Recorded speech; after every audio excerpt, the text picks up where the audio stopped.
so much. You may be seated. Oh my. Priscilla. That woman can preach. And I was back there watching her. Of course, we've been friends for many, many years. We've done stuff together around the world. And I was sitting there preaching. I said, just keep on going. I know what I'm going to say. You just take mine too. Just take mine too. And by the way, you that are here are truly the spiritual godly ones. Because Texas is playing football.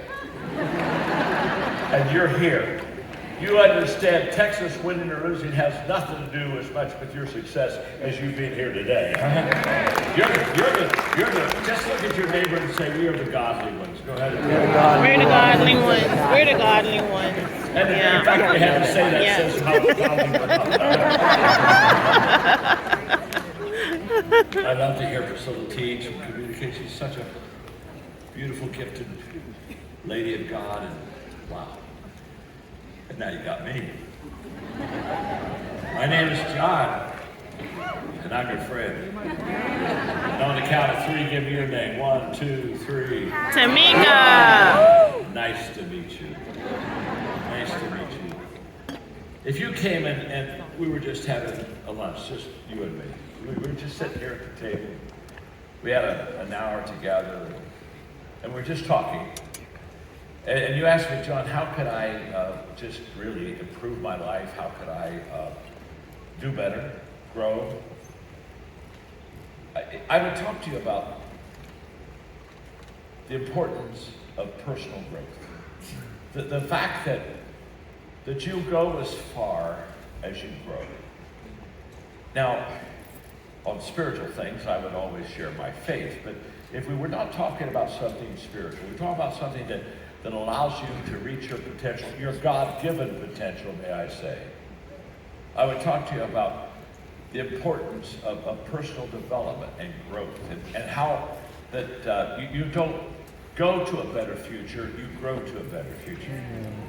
And I would talk to you about the fact that the greatest indicator that tomorrow is going to be better than today is that you're growing right now.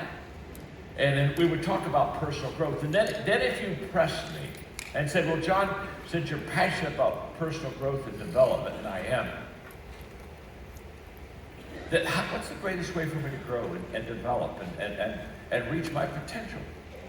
And I would talk to you then about what I'm going to talk to you now, and that is, the greatest way for you to grow is to give your life to be mentored by other people.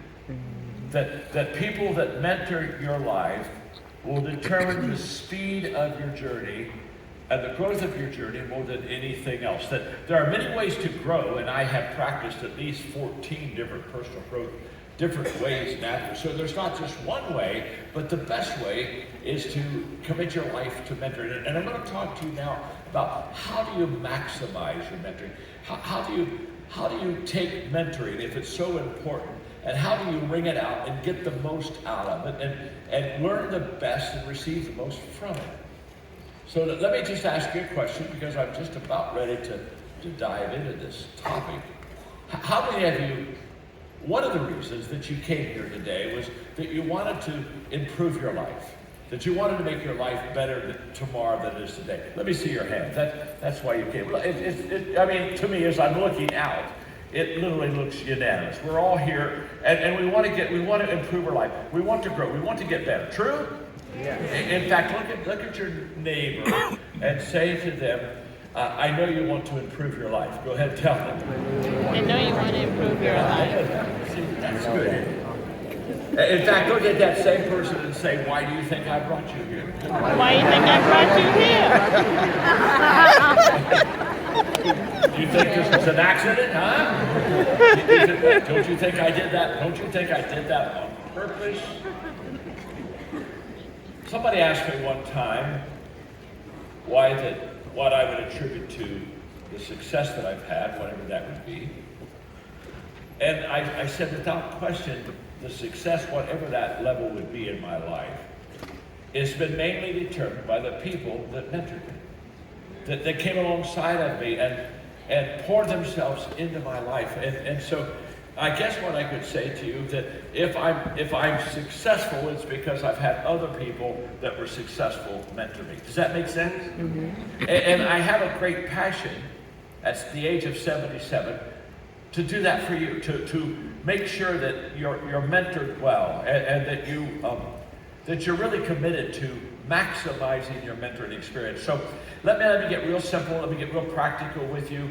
Let's get ready now. Let's grow. I want to maybe share with you 4 or 5 quick thoughts that'll just help you to maximize the mentoring in your life. And the first one that I want to give you is just simple, and that is just understand its importance. It's the most effective way to grow, by having people that have gone before you pour their life into you. You see, you cannot connect the dots of life looking forward. You can only connect the dots as you look backward. And as I look backward, life makes a lot of sense to me now. On the front end, it made very little sense. And many times I would be taking steps, and sometimes I'd be taking steps of obedience, and I didn't understand how they would end up, but I just trusted in the steps of a good person are ordered by the Lord. And so I took them. But as I look back, I can connect the dots. So let's go to my experiences when I would be in my 20s. I can still remember one of my mentors whose name was Les. And we were having lunch one day, and Les had written 6 books. I had written no books, had no interest in writing. Being an author was not on my chart at all. But I asked him, I said, Les, why have you written 6 books? And what he said changed my life. He said, I write books to extend and expand my influence to people that I'll never meet. As soon as he said that, I leaned into him, and I thought, oh my. I never thought about the fact that I could expand and extend my influence to people I would never meet or never see or never know. And I leaned into him, and I said to him, I'm going to write books. And I started writing books. I started writing books not because I wanted to write books. I started writing books